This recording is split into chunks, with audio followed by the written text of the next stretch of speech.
नमस्कार मंडळी, श्री स्वामी समर्थ. स्वागत आहे तुमची माझी या यूट्यूब चॅनलवरती. आजचा दिवस तुम्हाला खूप छान सुखाच्या आनंदाच्या जाऊ हीच मी स्वामींच्या चरणी प्रार्थना मागते आणि आज या नवीन व्हिडिओला सुरुवात करते.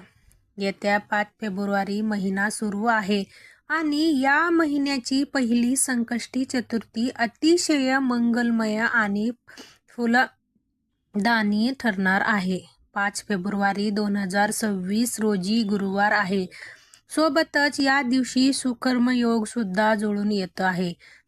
शास्त्रानुसार सुकर्मयोग केलेली भक्ती आणि कार्य ही अक्षय फळ देणार ठरतात.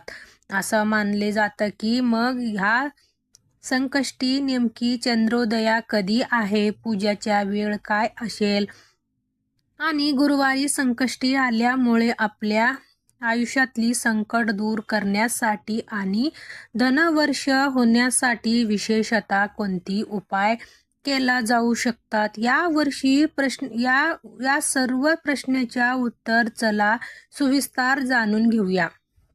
वैदिक कॅलेंडर अनुसार फाल्गुन महिन्यातली कृष्ण पक्षातली चतुर्थी तिथी ही 5 फेब्रुवारी रोजी मध्यरात्री 12:02 सुरू होणार आहे आणि 6 फेब्रुवारी शुक्रवारी रोजी मध्यरात्री 12:22 पर्यंत ही तिथी संपेल.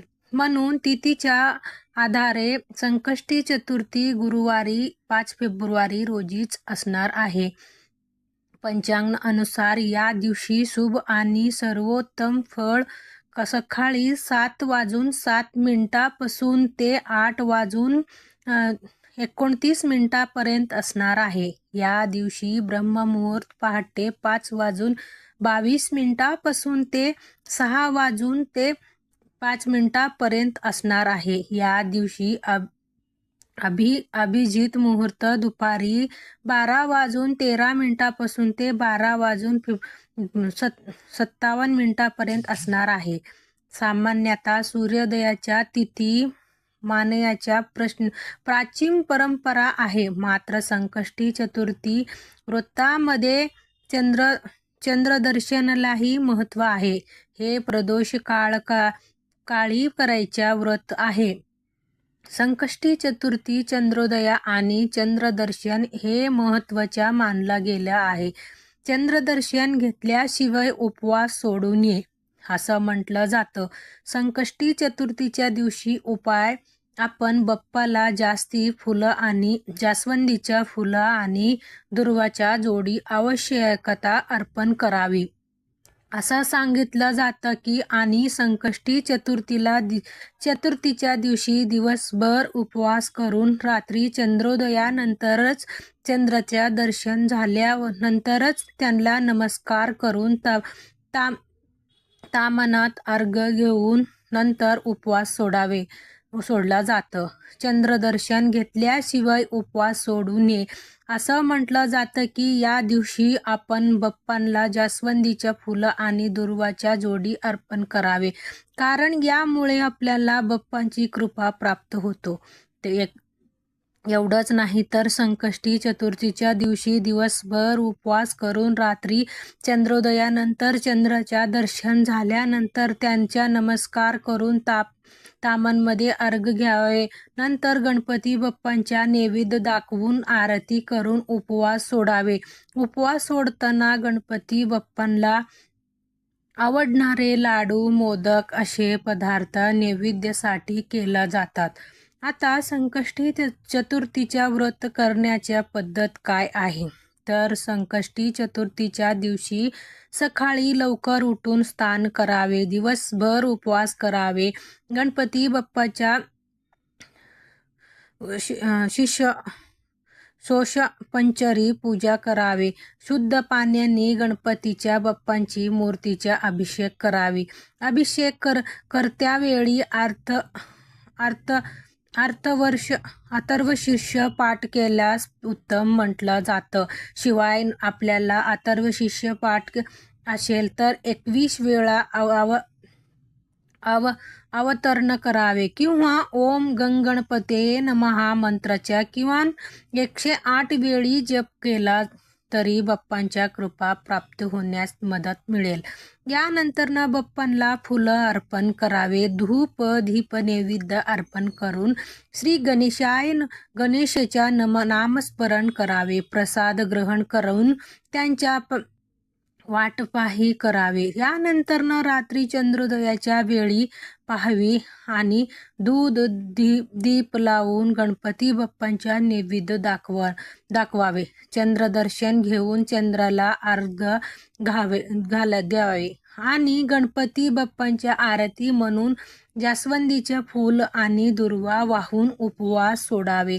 अगदी शक्य नसल्यास एखादी तरी भक्तिभावाने अथर्व शीर्ष महत्व म्हणावे किंवा फक्त श्रवण करावे. आता आधी सांगितल्याप्रमाणे या दिवशी गुरुवार आहे आणि सुकर्म योग सुद्धा जोडून येत आहे. यामुळे आपण या दिवशी धनप्राप्तीसाठी उपाय करू शकतो आणि म्हणजे या दिवशी गणपती बाप्पांना मोदक आणि तुपाच्या नैवेद्य अर्पण करावे. यावेळी ओम श्रीम गणपतये नमः असा गणपतये नमः मंत्राच्या किमान 108 वेळी जप करावे. यामुळे आर्थिक स्थिती सुधारत असतो.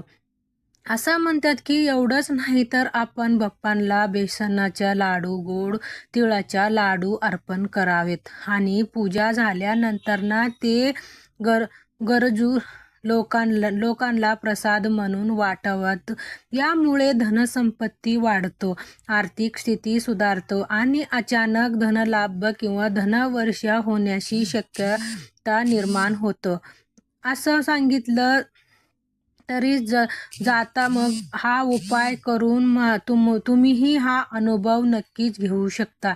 त्यांच्याबरोबर आपण एक कर्जमुक्तीसाठी उपाय सुद्धा करू शकतो. ते म्हणजे या दिवशी चंद्रोदयानंतर गणपती बाप्पांना मूळ मंत्राच्या 108 वेळी जप करावे आणि गाईला मोदक खाऊ घालावे. यामुळे कर्जाच्या समस्या दूर होतात. एवढंच नाही तर चंद्रनाने सुपारीवर ओम लिहून ती गणपती बाप्पांच्या समोर ठेवावे आणि ओम श्रीम गम सौख्यप्रदाय गणपतये नमः हा मंत्राच्या 108 वेळी जप करावे. संकष्टी चतुर्थीच्या दिवशी केलेली या उपायाने कर्जाच्या संकटातून मुक्त मिळतं आणि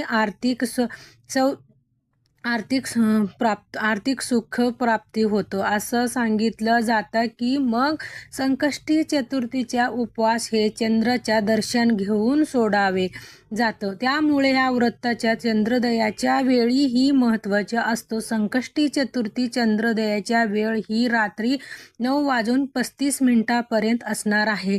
यावेळी आपण चंद्राला अर्घ्य आणि नैवेद्य अर्पण करू शकता. शिवाय या दिवशी विघ्न दूर करणाऱ्या भगवान श्री गणेशाच्या पूजा केल्याने जीवनात आनंद आणि समृद्धी येतं. मान्यता आहे की श्री गणेशाच्या आशीर्वादाने व्यक्तीला सुख, समृद्धी आणि ज्ञानबुद्धी प्राप्त होतं असं म्हणतात. अनेक जण या दिवशी भगवान श्री गणेशाच्या पूजा करतात आणि दुःखापासून मुक्तता मिळावी अशी प्रार्थना करतात. तर तुम्ही सुद्धा या 5 फेब्रुवारी रोजी श्री गणेशाच्या माघी गणेश चतुर्थी साजरी करून सुकर्मयोग लाभ मिळू शकता. या दिवशी केलेली या सोपी आणि प्रभावी उपाय तुम्हालाही नक्कीच लाभ मिळवून देऊ शकतात. आणि तर तुम्ही हा कधी संकष्टी चतुर्थीच्या व्रतामध्ये असे सोपे उपाय करून पाहिलेत का आणि याचा तुम्हाला काय अनुभव आलेली आहे कमेंटवरून नक्की शेअर करा. अशीच प्रकारच्या माहितीपूर्वक व्हिडिओसाठी साठी माझ्या यूट्यूब चॅनलला नक्की सबस्क्राईब करा आणि बेल आयकॉनलाही क्लिक करून म्हणजे तुमच्या नवीन व्हिडिओ या नोटिफिकेशन तुम्हाला मिळत राहील. तसेच योग्य आध्यात्मिक मार्गदर्शनासाठी तुम्हाला माझ्या चॅनलला सपोर्ट करा आणि आणि कमेंटमध्ये श्री स्वामी समर्थ लिहायला विसरू नका, किंवा ओम गणगणपते नमः किंवा ओम गणेशाय नमः असा लिहा. तर भेटूया अशाच एक नेक्स्ट व्हिडिओमध्ये. तोपर्यंत सर्वांना श्री स्वामी समर्थ.